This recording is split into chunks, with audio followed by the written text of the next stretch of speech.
warning before you listen. This epic is not for children, nor for the faint of heart. We retell the ancient Greek myths as they were born, unfiltered, unsoftened.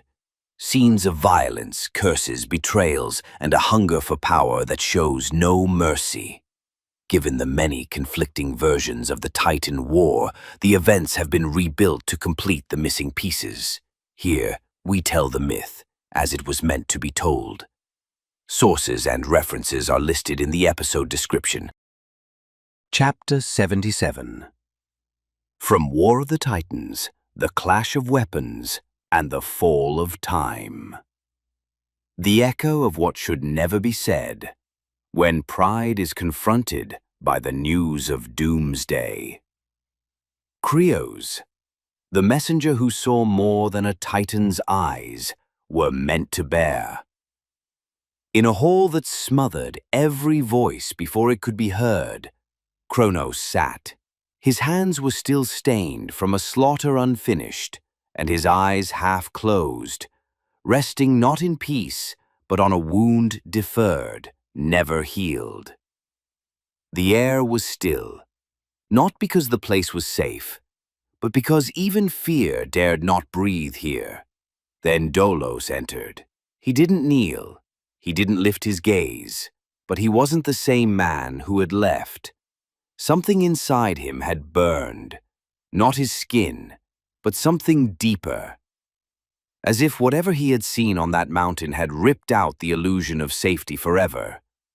Cronus spoke, his voice dragging like a ghost from a forgotten tomb. "Speak." Dolos didn't respond immediately.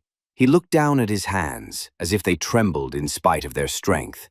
Then, finally, with a voice so low it seemed the words were being whipped as they came out, he said, "They have returned." Cronus raised an eyebrow, only to lower it again, as if nothing had surprised him. But Crius continued, this time with a tone that didn't belong to him. "They've returned, but not as they were." He stepped forward. 2 slow steps, as if the wall between cowardice and truth had collapsed. "I saw lightning, walking. I saw the sea, roaring without a storm. I saw the underworld, walking on 2 feet. He sighed, his chest heavy with the weight of what he had witnessed. "Zeus, he is no longer a god. He is something else. A halo walking in the shape of a man, terrifying even the thunder before he calls it. Poseidon? He didn't carry the trident. He was the tide, and all the waves bowed before him. Hades, he didn't rise from the underworld, it rose for him." He paused again, his voice trembling, still breaking beneath the weight of the vision. "If we do not strike now, there will be no us left tomorrow." Cronus fell silent, for a long, long moment. It was the kind of silence that walks in graveyards. Then he smiled, but it wasn't a smile of relief. It was the smile of a god who just realized the end he carved for others might require a deeper bloodletting than he had ever planned. He rose, and with him, time itself felt heavier in that chamber. "I knew they would grow," he said, not as an explanation, not as justification, but as a verdict. "But I did not kill them as infants, not out of mercy, never that. I spared them because great deaths should never be wasted on the weak." He turned to Hyperion and said, "You always cursed patience. Now your day has come."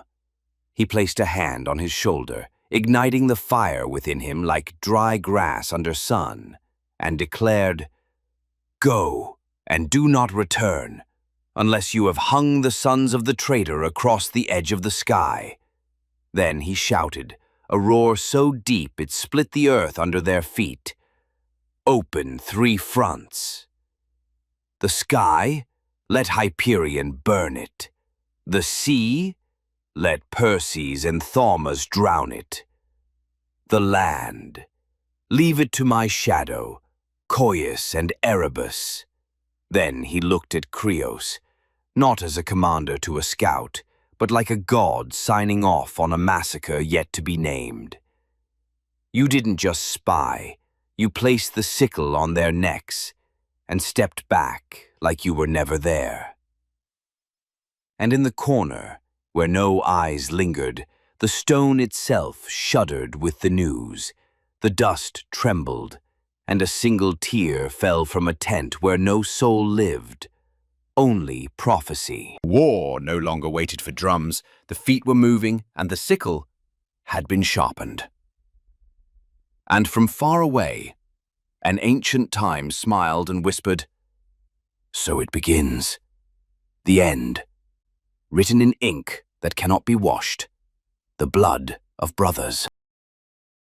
This chapter of the epic has come to an end, but remember, what you've just heard is not a record of facts, but the echo of a myth, a story born from the imagination of the ancients, etched into the long memory of humankind. If this tale stirred something in you, if it opened a door to reflection or wonder, don't forget to support the channel and share the journey with those you love. And in the comments, tell us, which moment in this chapter struck you the most and why? We'll meet again in the next chapter of this audio odyssey through time. Until then, farewell.